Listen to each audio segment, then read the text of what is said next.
అందరికీ నమస్తే. ఈరోజు మినిస్టర్స్ క్వార్టర్స్ దగ్గర రచ్చ. ఎవరు రచ్చ అంటే వీఆర్ఏల వారసులు. వీఆర్ఏల వారసులు వాళ్ళకు ఉద్యోగాలు ఇవ్వాలని మినిస్టర్స్ క్వార్టర్స్ ముట్టడించారు. మామూలుగా కాదు, వాళ్ళు మొత్తం 3000 మంది 3700 మందో ఏమో ఉంటారు. ఆల్మోస్ట్ అందరూ వచ్చినట్టున్నారు అన్ని జిల్లాల నుంచి. లోపలికి దోసుకుపోయినారు. మినిస్టర్స్ క్వార్టర్స్లో దూసుకుపోయినారు వాళ్ళ డిమాండ్ ఏంటంటే వారసత్వ ఉద్యోగాలు భర్తీ చేయాలి. ఈ మధ్య ఈ గవర్నమెంట్ మళ్ళీ వీఆర్ఏలను భర్తీ చేస్తాం, లేకపోతే ఊరూర వీఆర్ఏలు పెడతామంటున్నారు కదా. భూభారతి అని తీసుకొచ్చిన తర్వాత పాత గవర్నమెంట్లో వీఆర్ఏలను తీసేసి 61 సంవత్సరాల లోపు ఉన్న వాళ్ళందరికీ వేరే వేరే డిపార్ట్మెంట్లో సర్దుబాటు చేసిండ్రు. ఈ వీడియోను చూసే వాళ్ళందరికీ ఒక రిక్వెస్ట్ చేస్తున్నా, చూసే వాళ్ళలో 61% వ్యూవర్స్ సబ్స్క్రైబ్ చేసుకోలేదు. మీరు సబ్స్క్రైబ్ చేసుకోకపోవడం వల్ల రిపోర్ట్ కొట్టే వాళ్ళకు బలం పెరుగుతుంది. మీరు దయచేసి సబ్స్క్రైబ్ చేసుకోండి, సబ్స్క్రైబ్ బటన్ నొక్కండి, తర్వాత ఈ వీడియో కంప్లీట్గా వినండి. 61 సంవత్సరాల పైన ఉన్న వాళ్ళకు పే స్కేల్ ఇవ్వలేరు కాబట్టి వాళ్ళని ఎక్కడ అడ్జస్ట్మెంట్ చేయలేదు. ఇప్పుడు వాళ్ళ వారసులందరూ కూడా ఉద్యోగాలు ఇవ్వండి మాకు, మా తాతలు తండ్రులు అందరూ వీఆర్ఏ జాబులు చేసిండ్రు కాబట్టి మాకు ఇవ్వండి అని వాళ్ళందరూ డిమాండ్ చేస్తున్నారు. ఎలక్షన్ ముందు చాలా హడావిడి జరిగినాయి. రేవంత్ రెడ్డి గారే డైరెక్ట్గా పోయి కలిసి మీకు మా ప్రభుత్వం రాగానే ఉద్యోగాలు ఇస్తామని చెప్పి ఆ వీడియో చూపిస్తాం మీకు. అంతకన్నా ముందు మినిస్టర్స్ క్వార్టర్స్ దగ్గర ఏం జరిగింది ఒకసారి చూడండి మీరు. మినిస్టర్స్ క్వార్టర్స్ దగ్గర ఒక మహిళ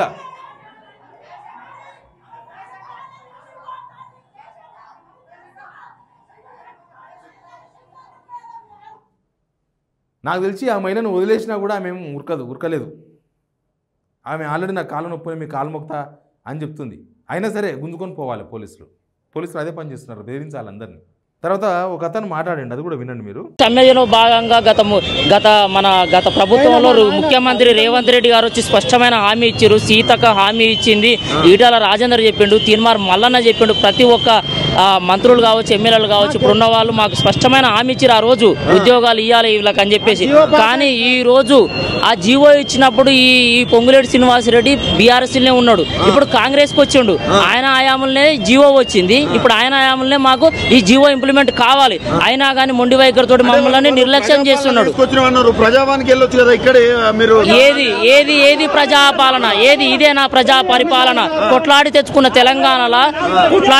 తెలంగాణలో 80 రోజులు సమ్మె చేసి కొట్లాడి తెచ్చుకున్న జీవో, ఆ జీవో ఇంప్లిమెంట్ అవ్వడానికి మళ్ళా మేము కొట్లాడాల్సి వస్తుంది. ఆల్రెడీ 70% ఇంప్లిమెంట్ అయిన జీవో ఇది. మిగిలిపోయిన 3700 మందికి ఉద్యోగాలు రావాలి. ఈ ఉద్యోగాల కోసం మేము ఇంకా కొట్లాడాల్సి వస్తుంది. ఈ కొట్లాటలో భాగంగా 2 సంవత్సరాల నుంచి నిరీక్షించినా కానీ స్పందిస్తలేడు. గత ప్రభుత్వం ఉంటే మీకు జాబులు వచ్చే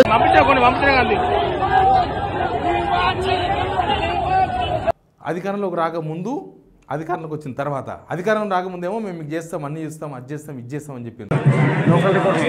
నిన్న జరిగిన సమావేశంలో కూడా మన బట్టి విక్రమార్క సార్ కానీ జగ్గారెడ్డి సార్ కానీ ప్రతిపక్ష నాయకులు మాట్లాడారు తప్ప అధికార పార్టీ నాయకులు ఎవరు మాట్లాడలేదు సార్. మా అంతా దయవించి సార్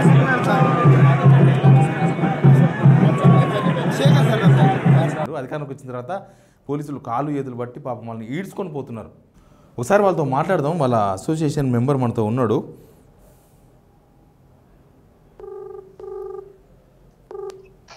హలో అంజు గారు, నేను శివారెడ్డి మాట్లాడుతున్నా, సిగ్నల్ టీవీ. చెప్పండి. ఇప్పుడు ఏ పోలీస్ స్టేషన్లో ఉన్నారు మీరు? మొత్తం అందరిని ఎక్కడికి తీసుకుపోయినరా? లేదన్నా, రాష్ట్రం మొత్తం హైదరాబాద్ మొత్తం పిఎస్ లో సరూనగర్, ఎస్ఆర్నగర్, బోయిన్పల్లి అంటే వివిధ స్టేషన్ లో మొత్తాన్ని షిఫ్ట్ చేసిండ్రు. మా పిఎస్ లో వచ్చేసి 65 మంది ఉన్నాం. మన ఇక్కడ అన్నం పెట్టిందా లేదా? అన్నం పెట్టినా అది అన్నం ఉడక ఏదో అంత ఎప్పటిదో ఉన్నట్టు ఉన్నది, అంత మంచిగా లేదు. అది కొంచెం పెట్టారు, అందులో కూరలు కరెక్ట్ లేవు, అందులో ప్లేట్లు లేకుండా అదే కవర్లు వేస్తే కవర్లు అనేది తిన్నాం. కవర్లు ప్లేట్లు కూడా ఏం లేవు, పేపర్ ప్లేట్లు కూడా లేవు. సరే, ఏంది మీ డిమాండ్? ఏంది? ఇంతమంది వచ్చిండ్రు మీరందరూ, ఏంది మీ డిమాండ్? ఏంది? ఎందుకు ముట్టడించారు మినిస్టర్స్ క్వార్టర్స్? ఇది మా యొక్క వీఆర్ఏ అంటే ఫస్ట్ ఆఫ్ ఆల్ చెప్పాల్సింది, ప్రజలకు తెలియాల్సింది ఏంటంటే ఇది ప్రభుత్వ ఉద్యోగం కాదన్న. తరాల నుంచి వెట్టి చాకిరితనానికి అంటే రెవెన్యూ వ్యవస్థ ఏర్పడినప్పటి నుంచి వెట్టి చాకిరితనంగా చేసుకుంటూ వచ్చిండు మా వాళ్ళు.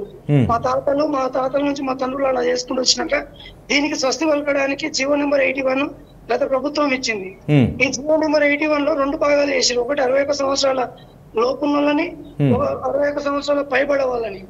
అంటే 61 సంవత్సరాల లోపున్న వాళ్ళకు పే స్కేల్ ఇవ్వడానికి ఎలాంటి ఇబ్బంది లేకుండా వాళ్ళకు 16,797 మందికి ఇచ్చిందన్న. అంటే రాష్ట్రంలో 20,555 మందిలో 16,758 మందికి ఉద్యోగ నియామకాలు వివిధ డిపార్ట్మెంట్ లో ఇచ్చేసారు, క్లియర్ అయిపోయింది. ఇంకొకటి సెకండ్ క్యాడర్ ఏది 61 సంవత్సరాల పైబడే వాళ్ళ మిగిలిపోయిన వాళ్ళు ఏంటంటే వాళ్ళ యొక్క వారసులకు ఉద్యోగాలు ఇవ్వాలని జీవో నెంబర్ 81 లోనే ఒకటే జీవోలో పొందుపరిచారు అన్న. అయితే పొందుపరిచిన దానిలో 3,797 మందిని ఇప్పటి వరకు వాళ్ళ యొక్క అఫిడవిట్లు కానీ, నో అబ్జెక్షన్ సర్టిఫికేట్లు కానీ, చదువుకున్న అంటే ఎడ్యుకేషన్ సర్టిఫికేట్స్ కానీ సంబంధిత కలెక్టరేట్లకు పూర్తి స్థాయిలో సబ్మిట్ చేసుకున్నాం. మొత్తం అందరికి ఎలిజిబిలిటీ ఉందా? అంటే ఉన్న వాళ్ళు వాళ్ళ వారసులు కాబట్టి చదువుకున్న వాళ్ళే ఉంటారు కదా. అందరికి 100% అందరికి ఎలిజిబిలిటీ ఉన్నది.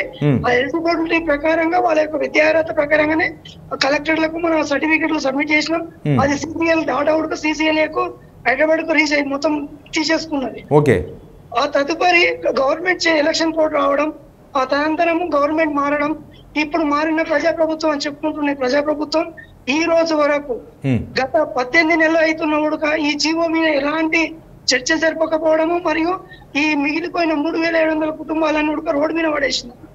ఇక్కడ ఒక విధంగా చెప్పాలి అంటే ఈ ఇప్పుడున్న ప్రస్తుతం ఉన్న పొంగులేటి శ్రీనివాస్ రెడ్డి, ఈ పొంగులేటి శ్రీనివాస్ రెడ్డికి రెవెన్యూ వ్యవస్థ మీద ఎలాంటి అవగాహన లేదు. మొట్టమొదటిగా అంటే బీఆర్ఏ అంటే ఎవరు తెలియదు, బీఆర్ఓ తెలియదు, గిరిదావరి తెలియదు, ఎంఆర్ఓ తెలియదు. ఆయనకు తెలిసిందంతా ఒకటే, రాజకీయంలో ఆయన ఏ విధంగా ఎదిగిండో తెలియదు. ఈ మినిస్టర్ ద్వారా సుమారుగా మా తండ్రులు 400 మందిని చంపేసాడు. డైరెక్ట్ చెప్పాలంటే నేను ఒకటే డిమాండ్ చేస్తున్నాను, రాష్ట్ర బీఆర్ఏ చేసి ప్రెసిడెంట్ గా 400 మంది చావుకు కారణమైన ఈ పొంగులేటి శ్రీనివాస్ రెడ్డి మీద హత్య కేసు నమోదు చేయాలి. దీన్ని సుమోటోగా హైకోర్టు స్వీకరించి ఈ 400 కుటుంబాలకు బేషరతుగా ఎప్పుడైతే మొన్న అల్లు అర్జున్ తొక్కిసలాటలో చనిపోతే 2 కోట్లు ఇచ్చిండ్రో అట్లా ప్రతి కుటుంబానికి 400 కుటుంబాలకు 2 కోట్ల చొప్పున పొంగులేటి శ్రీనివాస్ రెడ్డి. ఎప్పుడు ఈ జీవో ఇచ్చినాక చనిపోయినరా? జీవో ఇచ్చినాక అనారోగ్యంతో చనిపోయినరా?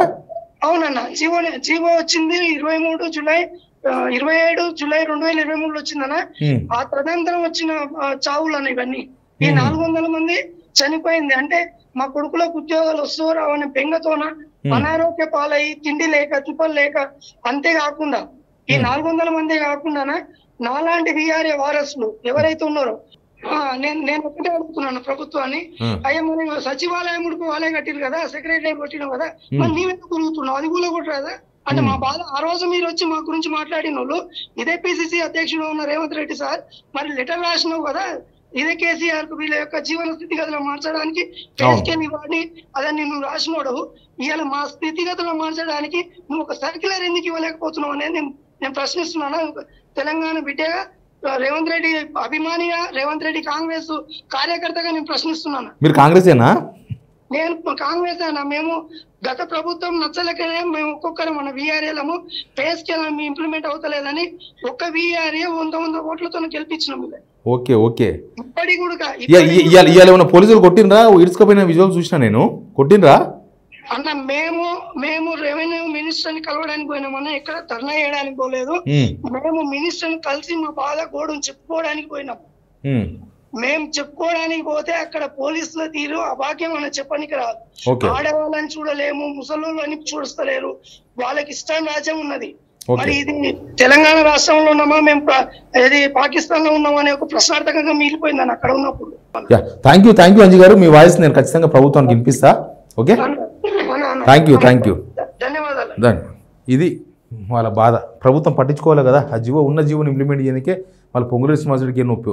ముఖ్యమంత్రి చెప్తే పొంగులేటి శ్రీనివాస్ చేస్తాడు, ఇద్దరు పదురుకొని చేసే వ్యవహారం ఉంటుంది. ఇది పాపం వాళ్ళకి తెలియక ఇంకా ముఖ్యమంత్రి మంచోడే కానీ పొంగులేటి శ్రీనివాస్ రెడ్డి అంటున్నారు. కానీ ఇది ముఖ్యమంత్రి దగ్గరే ఉంటుంది ముసలం. ఆయనదేమోది మంత్రి చేయబడే చేసి పడేస్తాడు. కానీ పొద్దు నుంచి అయితే పాపం వాళ్ళని ఈడ్చుకుపోయి కొట్టి గుంజుకుపోయి ఆడలను మొగలను పెద్ద అదైపోయింది. Please subscribe signal TV. Cut చేస్తారు.